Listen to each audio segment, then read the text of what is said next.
नमस्कार दोस्तों, आप देख रहे हैं युगचरण। आइए जानते हैं 8 अक्टूबर की ताज़ा और बड़ी खबरें। आप इस वीडियो को कहां से देख रहे हैं कमेंट करके बताइए। साथ ही डेली अपडेट के लिए युगचरण चैनल को सब्सक्राइब कर लें। आज की पहली खबर है कि मुंबई की पहली अंडरग्राउंड मेट्रो की शुरुआत। मुंबई की पहली अंडरग्राउंड मेट्रो की सोमवार को शुरुआत हुई। एक्वा लाइन के फेज 1 के तहत बांद्रा कुर्ला कॉम्प्लेक्स से आर्य के बीच अंडरग्राउंड मेट्रो चली। सर्विस सुबह 11 बजे शुरू हुई। पहले दिन राइड का अनुभव लेने के लिए बड़ी संख्या में लोग पहुंचे।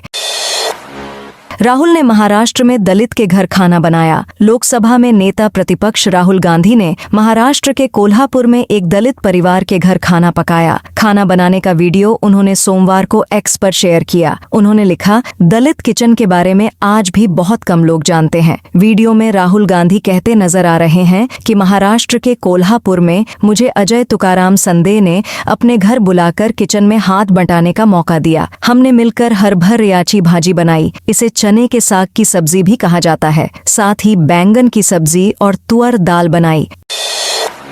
कोलकाता केस, सीबीआई बोली, ट्रेनी डॉक्टर का गैंगरेप नहीं हुआ। कोलकाता के आरजीकर मेडिकल कॉलेज और अस्पताल में ट्रेनी डॉक्टर से रेप मर्डर केस में सीबीआई ने पहली चार्जशीट दाखिल की है। इसमें जांच एजेंसी ने ट्रेनी डॉक्टर से गैंगरेप की आशंका को नकार दिया है। एजेंसी का कहना है कि वारदात को संजय रॉय ने अकेले अंजाम दिया था। करीब 100 गवाहों के बयानों और 12 पॉलीग्राफ टेस्ट करने के बाद सीबीआई इस नतीजे पर पहुंची।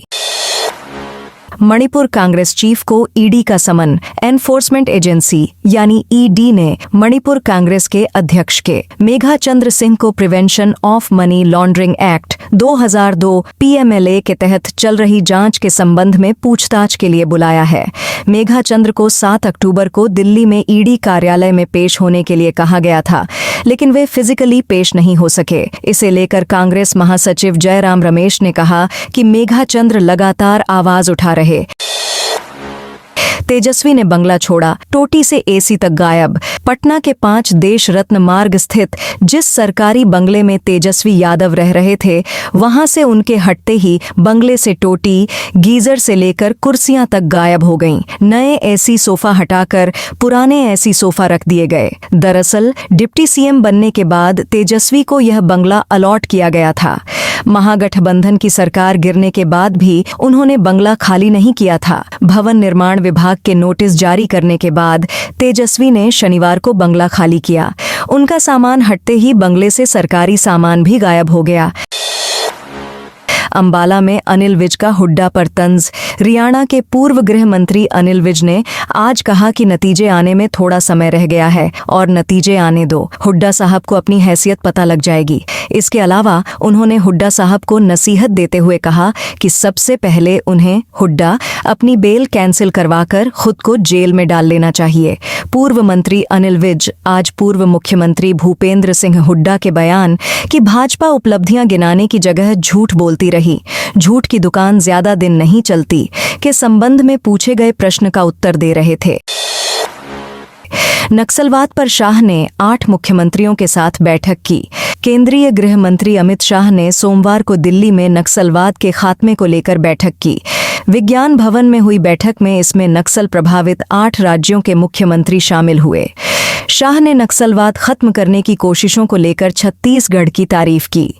उन्होंने बताया कि जनवरी से अब तक छत्तीसगढ़ में 194 नक्सली मारे गए हैं, 801 को गिरफ्तार किया गया है और 742 ने सरेंडर किया है। केजरीवाल बोले, चुनाव से पहले दिल्ली की सड़कें ठीक होंगी। दिल्ली के पूर्व मुख्यमंत्री और एएपी संयोजक अरविंद केजरीवाल ने कहा कि दिल्ली की सड़कें जल्द ही ठीक होंगी। मैंने सड़कों की मरम्मत के लिए सीएम आतिशी को लेटर लिखा है। मुझे खुशी है कि हमारे विधायकों और नेताओं ने शहर की सभी सड़कों का निरीक्षण किया। केजरीवाल की इस प्रेस कॉन्फ्रेंस में आतिशी भी बगल में बैठी दिखीं। उन्होंने कहा, हमें केजरीवाल का लेटर मिला। इसके तुरंत बाद पीडब्ल्यूडी ने सड़कों की मरम्मत का काम शुरू कर दिया। अभी 89 में से 74 सड़कों के लिए टेंडर जारी कर दिए गए हैं। बाकी 15 सड़कों के लिए टेंडर जारी करने की प्रक्रिया जारी है।